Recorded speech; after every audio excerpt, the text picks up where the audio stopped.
Vamos a analizar ahora algunos aspectos relacionados con la mecánica de la respiración, los diferentes fenómenos mecánicos que ocurren y que permiten, de acuerdo a la interacción de la caja torácica y de y los otros componentes del sistema respiratorio, la movilización de aire a través de las vías de conducción hasta los espacios alveolares o desde estos, dependiendo la dirección del movimiento.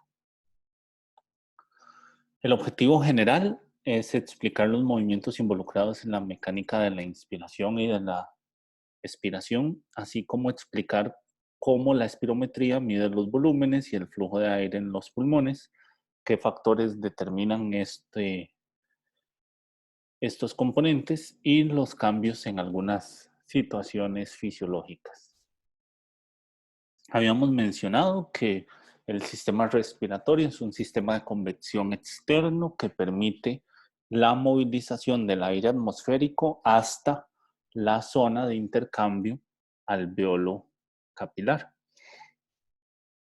¿Cómo ocurre esto? Bueno, ocurre a través de la generación de gradientes de presión. El aire ingresa a través de las vías aéreas debido a que realizamos una serie de fenómenos que van a hacer que la presión dentro de los pulmones, específicamente dentro de los alveolos, algo que vamos a conocer como presión alveolar, se hace negativa. Al ser la presión alveolar subatmosférica, o sea, más baja que la presión atmosférica, por eso nos referimos que negativa, va a permitir esto que el aire ingrese. Mientras que si aumentamos la presión alveolar y esta se hace positiva respecto a la presión atmosférica, el movimiento de aire va a ser a la inversa, más bien el aire va a salir y eso es lo que ocurre durante la exhalación. Ahora, estos movimientos van a ocurrir debido a la interacción coordinada de los pulmones y de la caja torácica. Resulta que en todo momento tenemos unos pulmones que tienen como características mecánicas una tendencia a colapsarse, más bien. Y tenemos una caja torácica que tiene una tendencia a expandirse. Entonces, en el sistema total tenemos una presión o una tendencia del pulmón ligeramente hacia el colapso y una tendencia de la caja torácica a expandirse, lo cual genera en esta zona una presión que es negativa. En esta zona, que es el espacio pleural, hablamos de que la presión es negativa. El parámetro que se utiliza como referencia es la presión barométrica, la presión atmosférica, y la vamos a utilizar para fisiología respiratoria con un valor de 0. Al hablar de presión negativa, entonces van a ser valores hacia abajo que van a favorecer el ingreso de aire y más bien cuando hablamos de presiones positivas, tienden a ser presiones que van a favorecer la salida de aire, ya que se genera un gradiente de donde hay más presión hacia donde hay menos, ¿verdad? Al igual que en otros sistemas. Entonces, hablamos de varias presiones. Está la presión alveolar, que es el gradiente de presión que hay a nivel de los alveolos, la presión pulmonar, que es la presión en el espacio pleural, la presión en la vía aérea, que es la presión en la vía aérea de conducción, y vamos a tener también la presión transpulmonar, que es la presión entre, o la diferencia de presión entre el alveolo y la pleura. Y también la presión a través de las vías respiratorias, que es la presión de la vía aérea menos la presión pleural. Cuando hablamos de presiones trans, siempre hacemos la presión de adentro versus la presión de afuera. Por eso en la transpulmonar estamos haciendo la alveolar menos la pleural. Y en la transvía respiratoria o transvía aérea es la de la vía aérea menos la pleural. Ahora, en condiciones normales, en un individuo en reposo, estamos al final de un ciclo respiratorio y en ese momento no hay movimiento de aire, transitoriamente por una fracción de tiempo. En ese momento, la presión alveolar va a estar en cero. Y la presión atmosférica también va a ser cero. Como patrón de referencia, habíamos dicho que la presión barométrica es 760 a nivel del mar o, por ejemplo, 660 milímetros de mercurio en San José, aproximadamente 1200 metros. Sin embargo, para el sistema respiratorio lo utilizamos como un valor de referencia. Entonces, si la presión atmosférica la tenemos en cero y la presión alveolar está en cero, no hay movimiento de aire. Y no hay movimiento de aire porque no hay un gradiente de presión. Y recordamos, según la ley de Ohm, que para que haya flujo de una sustancia debe haber un gradiente de presión. Y como no hay, entonces no se mueve el aire. En ese momento, la presión pleural es de menos 5 centímetros de aire. Yo puedo sacar entonces la presión transvía aérea, ¿verdad? La presión transvía aérea va a ser 0 menos 5, que es la presión pleural en esta zona. Sería entonces 0 menos 5, por leyes de signos, sería más 5 centímetros de agua. Y la presión transpulmonar, que sería la alveolar en 0, menos la presión pleural, que es menos 5, también sería 5 centímetros de agua en ese caso. Ahora, de acuerdo a la relación de estas presiones, yo puedo predecir qué pasa en el sistema respiratorio en diferentes momentos. Resulta que al momento siguiente se da una contracción del diafragma y con la contracción del diafragma aumentan los diámetros torácicos. Al aumentar el diámetro torácico, la presión pleural se va a hacer negativa, un poquito más negativa. Y eso va a hacer que el pulmón se venga junto con la pared torácica y genera a nivel de espacio alveolar una presión negativa.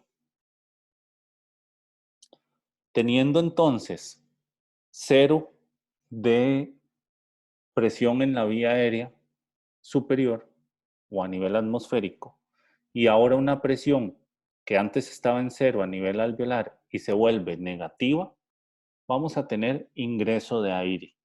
Y eso lo podemos ver en estas curvas. De hecho, en condiciones normales, durante la inspiración, los cambios de presión son sumamente pequeños. Por ejemplo, la presión pleural durante una inspiración pasa de menos 5 a aproximadamente menos 7.5, menos 8 centímetros de agua. ¿Y qué pasa con la presión alveolar?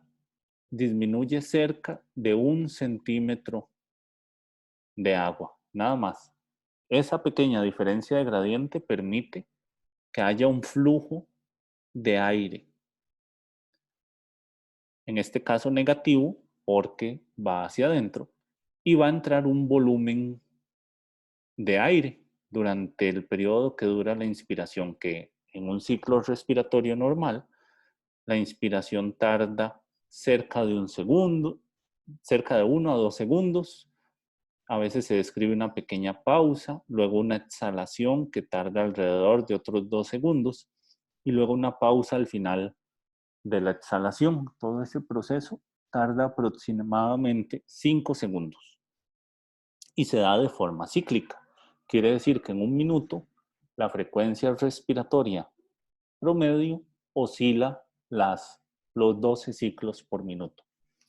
Entonces eso es lo que vemos en estas gráficas. Durante la inspiración, la presión pleural se hace negativa. Pasa de menos 5 a menos 7.5. Pongamos ese valor. La presión alveolar disminuye 1 centímetro de agua.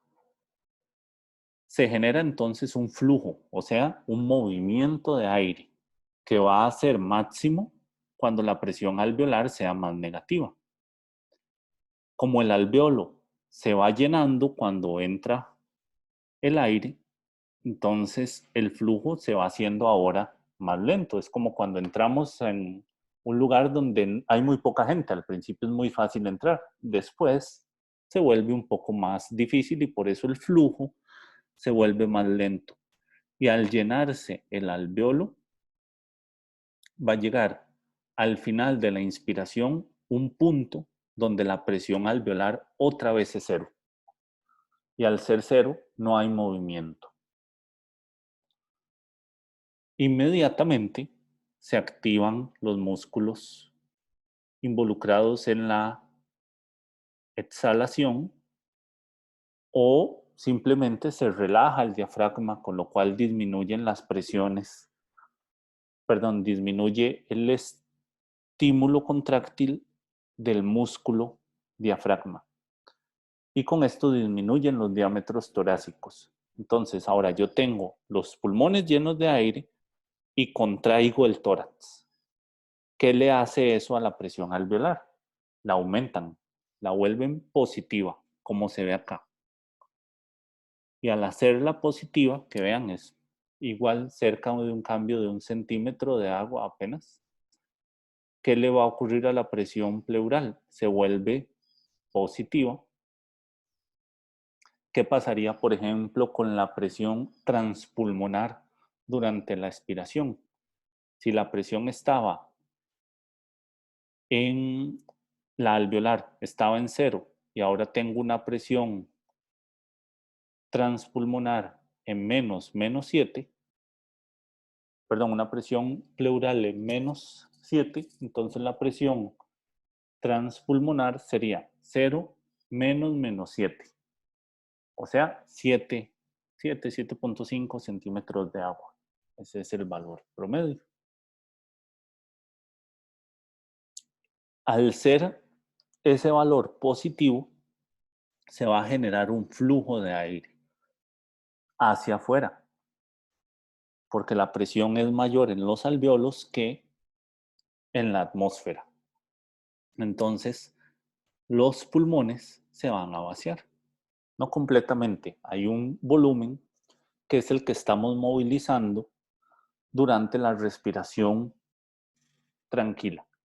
Y ese volumen se conoce como volumen de aire corriente o volumen corriente o volumen tidal. Son algunos de los términos con el que lo pueden ver en diferente literatura. Después, el pulmón, los alveolos se van vaciando, ¿verdad? Entonces la presión alveolar cae. Al ir cayendo el gradiente, también disminuye el flujo, ya no hay tanta salida de aire hasta que se expulsa todo el volumen de aire corriente. Ese volumen oscila en aproximadamente 500 mililitros. Sin embargo, ese es como un valor promedio. En realidad, nuestros volúmenes pulmonares son proporcionales a nuestro tamaño. Una persona más grande tiene pulmones más grandes, a la altura en realidad, porque factores como el peso y la edad, pues, pueden modificarlo, pero muy ligeramente. El mayor determinante es la altura. Resulta que el volumen corriente es de aproximadamente 6 a 8 cc por kilo de peso corporal ideal. Pero para cuestión didáctica, pues lo vamos a estudiar en 500 mililitros. Ok, entonces, repasemos. ¿Qué pasa durante la inspiración?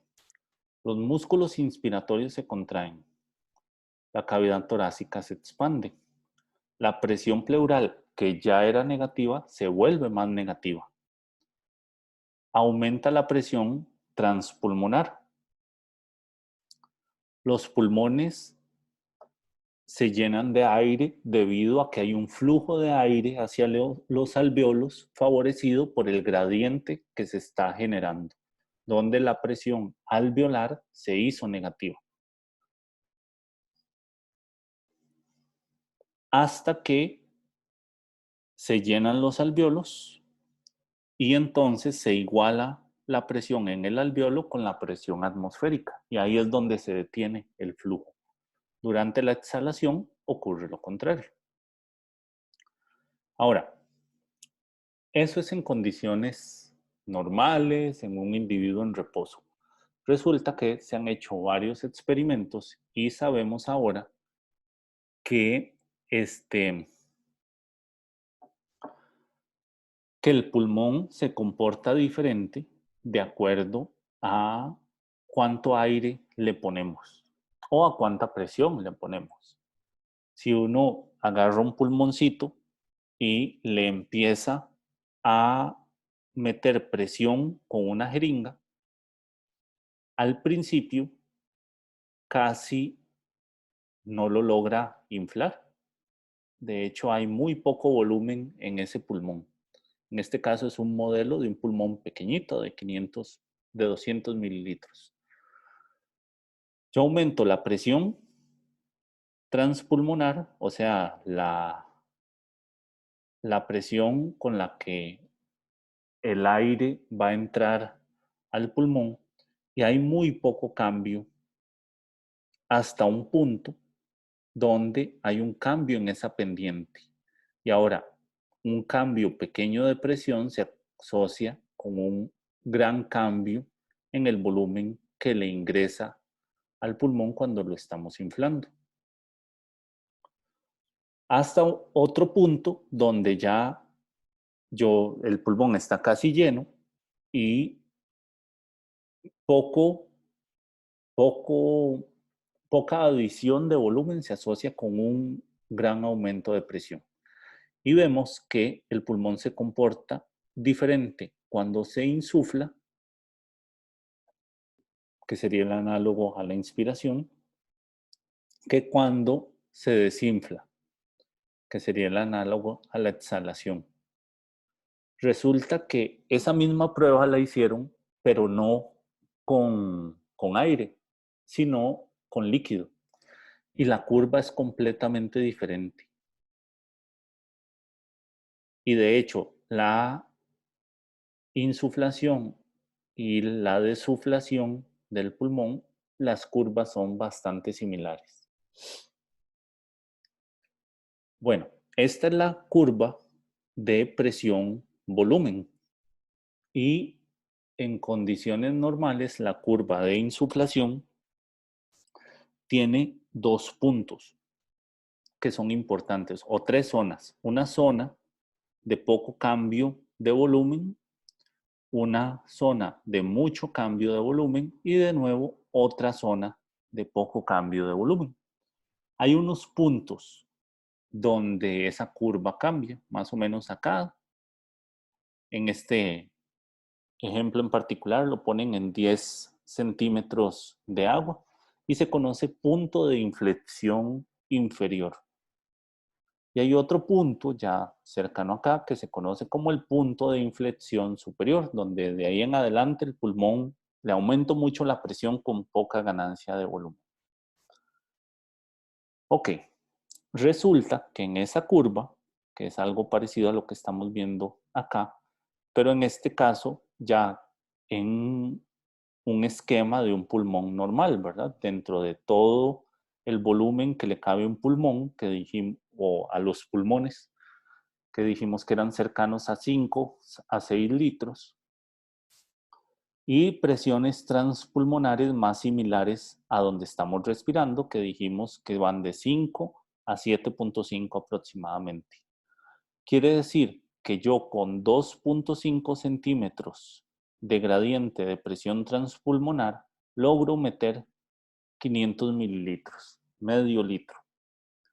Esta curva, donde tengo presión y volumen, se conoce como la curva de distensibilidad pulmonar. Es lo mismo que vimos antes. Y la distensibilidad se refiere o es la relación de el cambio de volumen entre el cambio de presión. En este caso va a ser de 0.5 litros entre 2.5 centímetros de agua, donde la distensibilidad normal durante la inspiración, que la inspiración normal ocurre en esta zona, en la segunda, después del punto de inflexión inferior, la distensibilidad es de más o menos 0.2 litros por centímetro de agua. Simplemente es la división de estos dos parámetros. Y esa es la condición, la curva normal. Ahora, en la movilización del aire no depende o no influye solamente el gradiente de presión.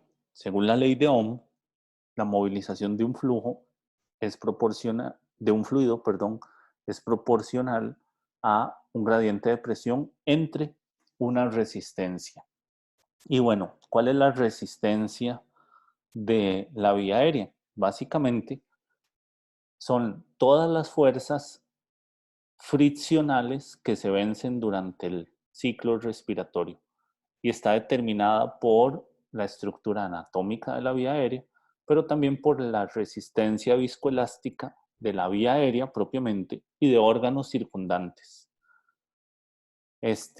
Por ejemplo, en una persona obesa hay aumento ligeramente de la resistencia, al igual que una persona que tiene, por ejemplo, el abdomen lleno de líquido, como puede ser el caso de ascitis o cuando hay un embarazo o cuando hay un tumor.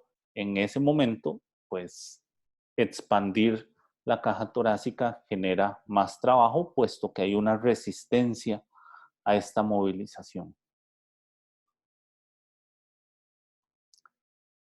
Y bueno, dijimos que la curva de insuflación de aire se comporta diferente de la curva de exhalación de ese aire cuando la lleno con agua versus, perdón, cuando la lleno con aire, como vimos primero, versus cuando la lleno con agua.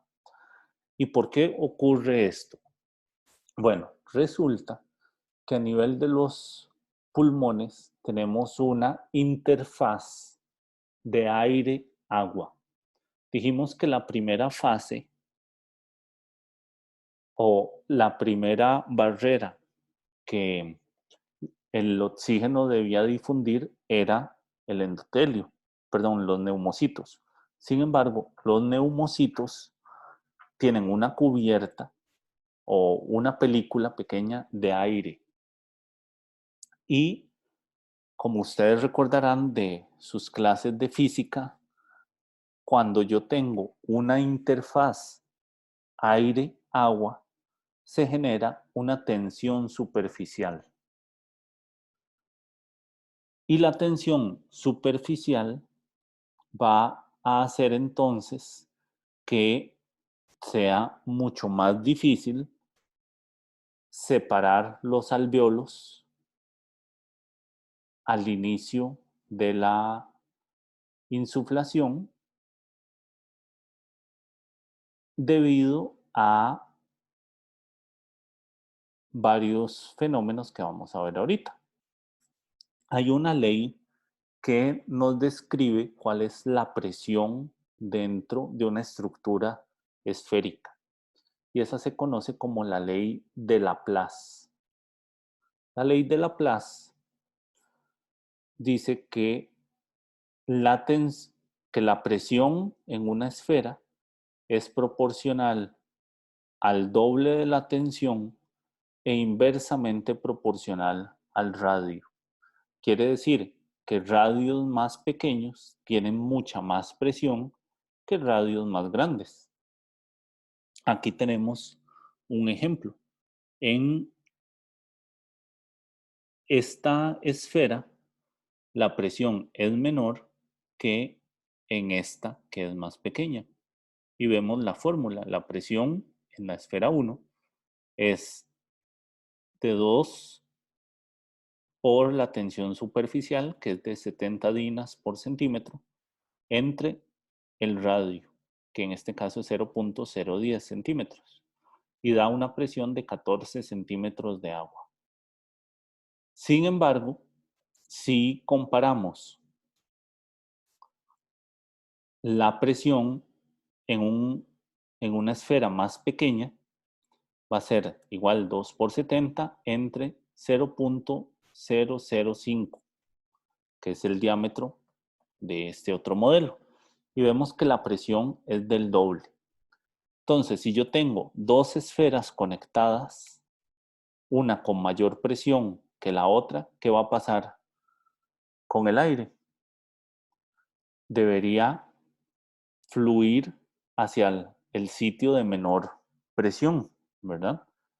Y entonces eso favorecería, por así decirlo, que los alvéolos más pequeños se vacíen en los alvéolos más grandes por presentar una mayor presión, según la ley de Laplace. Pero eso no ocurre así. Los alvéolos no se vacían. Resulta que hay una sustancia en los pulmones que evita o que modula la tensión superficial. ¿Y por qué se da la tensión superficial? Básicamente porque en la película superior, donde hay agua, las moléculas de agua se atraen unas a las otras y eso va a tender a que formen una estructura esférica. Por eso es que tiende a colapsar esas estructuras. Aquí vemos otro ejemplo, es exactamente lo mismo. Pero ya vamos a ver por qué no se vacían los alvéolos pequeños en los más grandes. Resulta que los alvéolos tienen una sustancia que funciona como un detergente. Un detergente va a romper la tensión entre las moléculas de agua. Y son sustancias de naturaleza fosfolipídica, principalmente, que se conoce como factor surfactante. Y el factor surfactante es producido por los neumocitos tipo 2, que recuerdan que dijimos que son los neumocitos que proliferan durante una lesión pulmonar, que tienen función inmunológica y que son aproximadamente el 5% de la superficie alveolar. Entonces resulta que en las diferentes etapas del volumen pulmonar, por ejemplo, el punto número 1 es cuando el pulmón está completamente inflado. Ahí las moléculas de agua, ¿verdad? Están el máximo de separadas. Sin embargo, en las otras zonas, en la zona 2, al disminuir el diámetro, las moléculas de agua Ya en la capa superior, esa capa es más pequeña. Igual en la capa 3, en la capa 4. Ok. Pero a nivel del pulmón, el factor surfactante se mete entre las moléculas de agua. Y al ir disminuyendo el diámetro de los alvéolos, cuando el pulmón se va vaciando, aumenta, por así decirlo, la concentración de moléculas de factor surfactante. Entonces, eso disminuye aún más la tensión superficial. Y vemos esta diferencia. Un alvéolo más grande tiene mayor tensión superficial que uno más pequeño. Y entonces, esa diferencia en la tensión superficial contrarresta la presión que se genera por la diferencia de tamaño.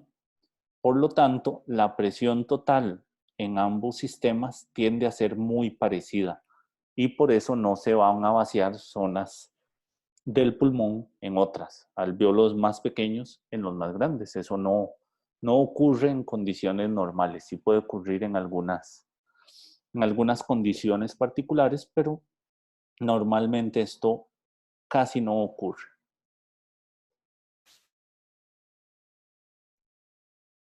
Ok, otro factor importante es la resistencia en la vía aérea. Dijimos que el movimiento tiene que ver con el gradiente de presión, pero también con la resistencia y vimos cuáles eran los determinantes de la resistencia. Pero el más importante es el determinante anatómico. ¿Por qué?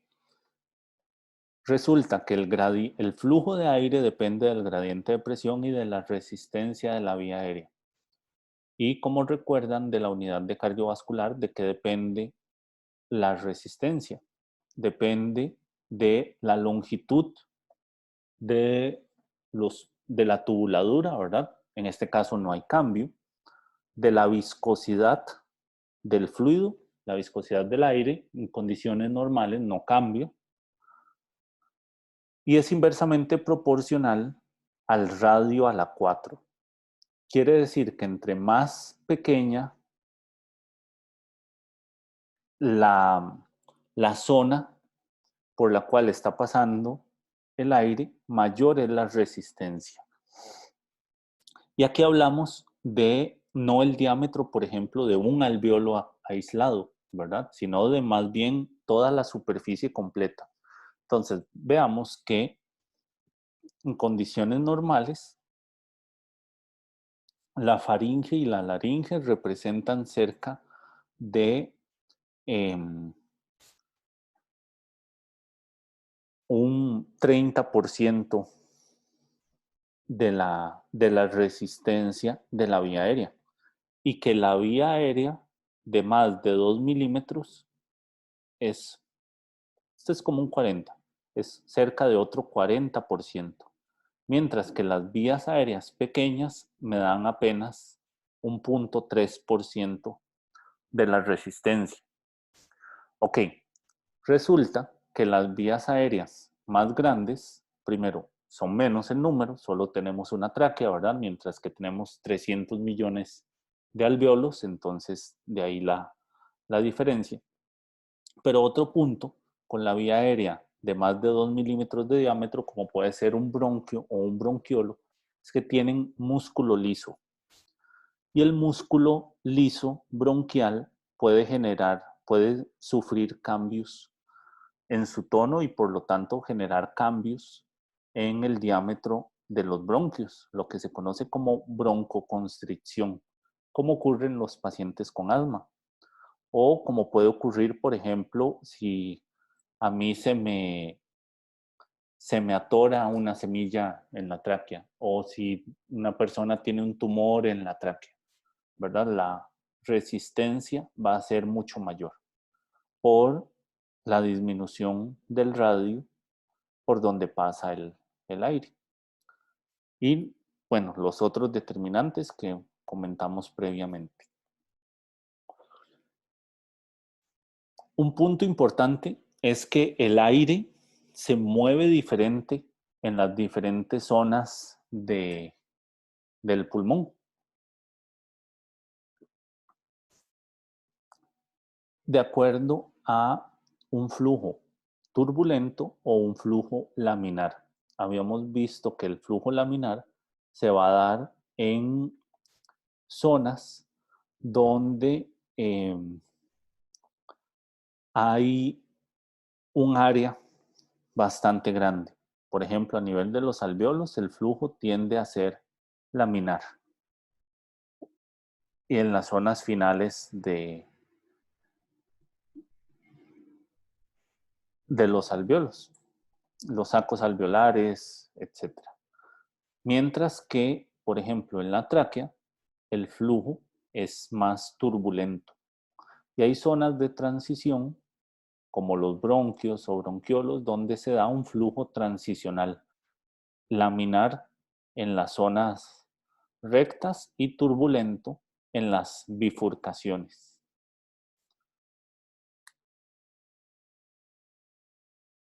Ok. Ahora, analizamos la curva de presión-volumen del pulmón aislado, pero resulta que yo también puedo hacer la curva de presión-volumen para la pared torácica. Si la hago para la pared torácica, obtengo esta curva verde, y si lo hago para los pulmones, pues en este gráfico me lo ponen acá con la L. ¿Qué pasa cuando la presión transmural es cero? No hay movimiento. ¿Cuándo ocurre eso? Cuando el volumen pulmonar está cercano a 1800, 2000 mililitros aproximadamente. Ese es el punto de equilibrio entre las presiones de la pared torácica y las presiones pleurales, que es lo que habíamos mencionado al inicio de la charla cuando decíamos que la caja torácica tiende a expandirse y el pulmón a colapsarse.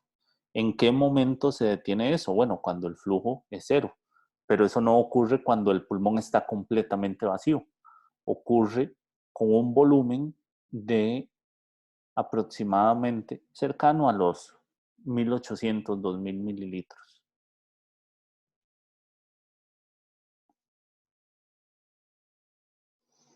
Ahora, hay un fenómeno muy interesante que se llama la interdependencia alveolar.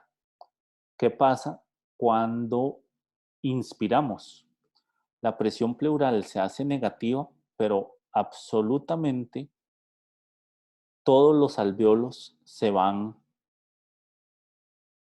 distendiendo en una forma proporcional.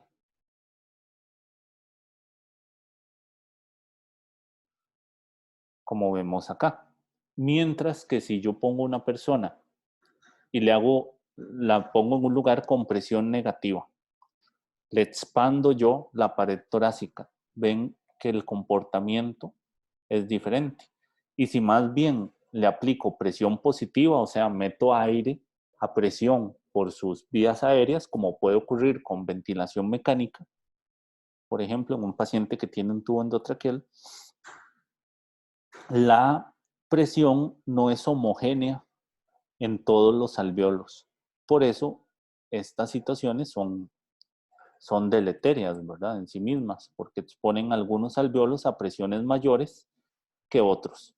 Se pierde un poco este fenómeno de interdependencia de unidades alveolares, que es favorecida por las características estructurales de los alvéolos y también por estructuras como los poros de Kohn que hablamos previamente y algunos otros fenómenos de difusión de aire. Ok. Un punto importante es que, bueno, hemos hablado que el pulmón moviliza una cantidad de aire particular y que nuestro punto de, de reposo al final de una exhalación no es con el pulmón vacío. O sea, hay varios volúmenes que se han detectado en los pulmones cuando se han estudiado los movimientos de aire a través del sistema respiratorio. Resulta que hay un aparato que se llama el respirómetro, o sea, que mide el patrón respiratorio.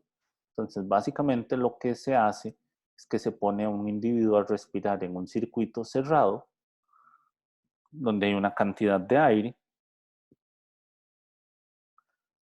que está atrapada por una trampa, valga la redundancia, de agua, y se le tapa la nariz, lo ponemos a respirar por la boca.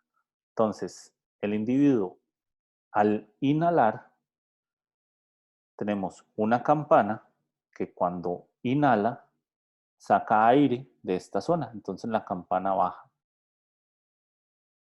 Al bajar la campana, a través de una serie de poleas, vamos a ver que en un registro se, eh, se dibuja una inflexión hacia arriba. Entonces, eso es una inspiración. Y cuando se exhala, aumenta el volumen en la campana, al subir la campana, baja la pluma y es lo que vemos acá como una inflexión hacia abajo y esa es la expiración. Entonces, cuando estamos respirando tranquilos, va a haber oscilaciones donde entra aire, sale aire, entra aire, sale aire. El volumen que se moviliza durante la respiración normal se conoce como el volumen tidal o volumen corriente o volumen de aire corriente. Ahora, resulta que luego de una inspiración normal, yo puedo hacer una inspiración máxima, todo lo que pueda meter en mis pulmones según mi capacidad muscular. Eso se conoce como volumen de reserva inspiratoria. Y también puedo hacer una expiración máxima después de la expiración normal y eso se conoce como el volumen de reserva exhalatorio. Hay un volumen de aire, eso sí, que yo no logro botar nunca y que de hecho por este mecanismo no lo puedo determinar. Tengo que usar otras técnicas eh, diferentes. Y ese se conoce como el volumen residual. Cuando yo sumo volúmenes, hablo de capacidades pulmonares.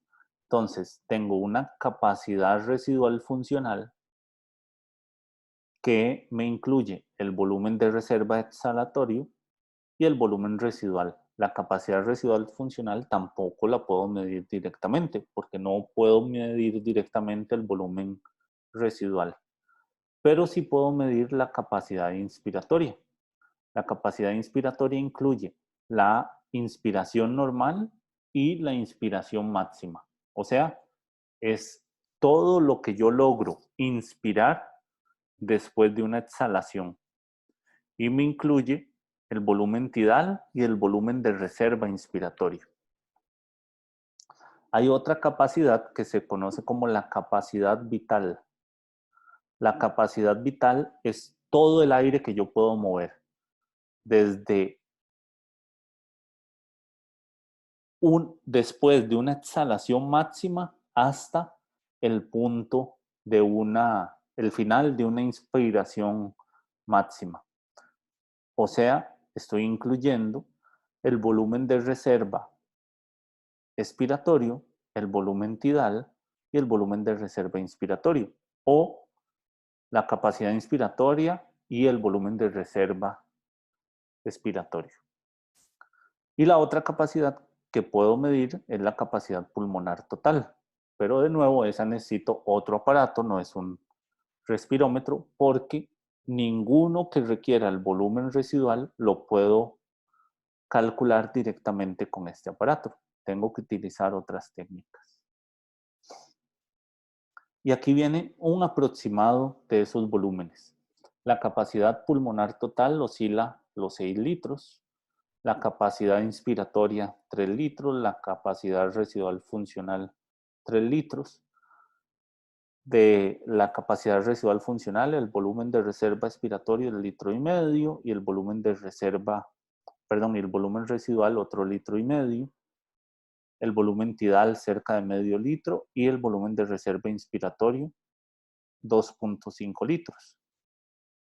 Con esas variables puedo obtener una capacidad vital cercana a los 4,5 litros. Esos son valores típicos para un adulto de pie de alrededor de 70 kilos. Ahora, otra prueba que yo puedo hacer es pedirle a una persona que meta todo el aire que pueda y que rápidamente exhale todo el aire que pueda. O sea, le estoy pidiendo que movilice una capacidad vital, pero rápido, con el máximo esfuerzo. Al hacer eso, yo estoy midiendo una capacidad vital forzada. O sea, la capacidad vital con el máximo esfuerzo. Y quiero ver qué porcentaje del volumen de esa capacidad vital forzada se logra movilizar en el primer segundo. Y ese volumen del primer segundo se llama volumen expiratorio forzado del primer segundo. Resulta que el porcentaje que yo logro exhalar en el primer segundo me predice el comportamiento de la vía de conducción, que es el principal determinante de la resistencia. Entonces, por ejemplo, las personas sin ningún problema respiratorio tienen una relación FEP1 FVC de alrededor del 80% o ligeramente mayor. Pero ¿qué pasa, por ejemplo, en una persona asmática? Tiene una obstrucción al aire, a la salida del aire principalmente, tanto a la entrada como a la salida, pero en este caso yo mido a la salida. Y la curva de una persona asmática vendría por acá. Igual logra botar lo mismo, la capacidad vital forzada, pero en menos. En el primer segundo, la cantidad que logra exhalar es mucho menor, por lo tanto, tendría un índice menor al 80%. Este índice se conoce también con el nombre de índice de Tifenot, que así lo van a comentar en el laboratorio.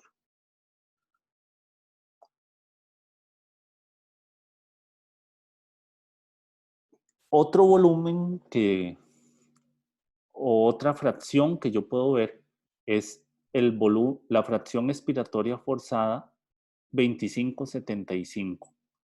Quiere decir, yo llego y veo cuál es la capacidad vital forzada y reviso cuánto moví en el 75, entre el 25 y el 75% de, del tiempo, ¿verdad? O del volumen total. Y de esta forma yo puedo tener también la vía ventilatoria de tamaño intermedio. Y en este otro gráfico a la derecha estamos viendo lo que pasa al pedirle a una persona que haga una inspiración máxima y luego una exhalación máxima. Entonces, yo empiezo le pido a una persona que haga una inspiración máxima, acá, en la capacidad pulmonar total, total lung capacity. Le pido que exhale al máximo y aquí estoy viendo el pico exhalatorio flujo o el pico de flujo exhalatorio. Después le pido que siga exhalando, exhalando, exhalando hasta la capacidad residual. Y luego le pido que inhale hasta la capacidad pulmonar total de nuevo.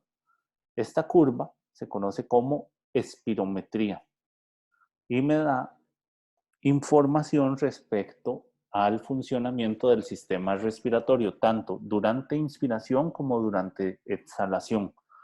Y eso tiene una utilidad clínica muy importante, ¿verdad? Para estudiar trastornos ventilatorios obstructivos o restrictivos, donde, por ejemplo, la caja torácica no se expande bien o hay una enfermedad pulmonar que no permite que los alvéolos se expandan bien, etc. Hay diferentes situaciones donde puede haber pequeños cambios en los volúmenes pulmonares. Aquí vemos en una persona que está de pie, que son los valores que vimos previamente, y vemos lo que pasa cuando una persona se acuesta. Vemos que el volumen residual prácticamente no cambia, pero el volumen de reserva exhalatorio disminuye. Nos cuesta más hacer una exhalación máxima estando en posición supina que estando de pie. Por lo tanto, hay una disminución en la capacidad residual funcional y más bien tenemos una capacidad inspiratoria aumentada. Vean que lo que disminuye el volumen de reserva exhalatorio lo aumenta el volumen de reserva inspiratorio. El volumen tidal prácticamente no cambia y la capacidad vital tampoco.